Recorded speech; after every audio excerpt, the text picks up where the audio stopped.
understand you correctly, respect by not being mean and not talking bad about each other. Restorative justice is a way of adults and students interacting, specifically in schools, that when an incident has occurred, that everybody is around the table to discuss what occurred and how to move forward. What has been the hardest thing for you? The hardest thing was for me to accept that I was in the wrong. A restorative circle is really about where a conflict or some type of harm has occurred between either two people or maybe a couple groups of people.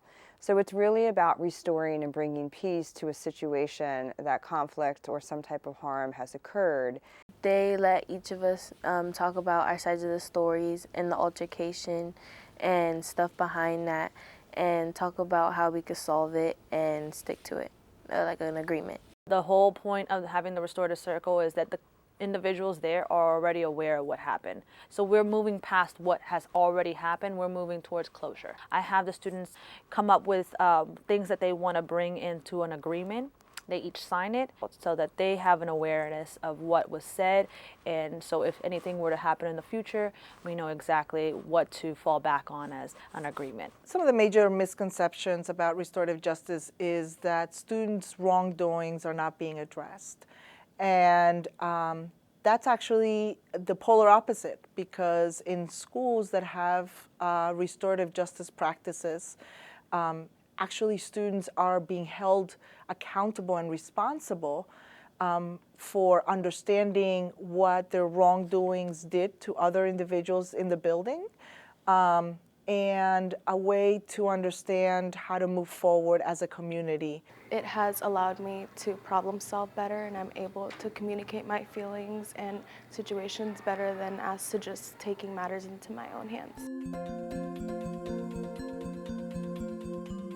Community circles here at Loiederman are used for the purpose of really being able to build a foundation in a classroom, that teachers are able to build relationships with kids and kids have relationships and trust with each other. What does respect look like to you?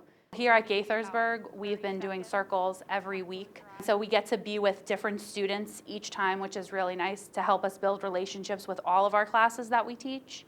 And each time it's a new topic, depending on how the climate is of the school and what's going on in the school. We try to keep it really relevant.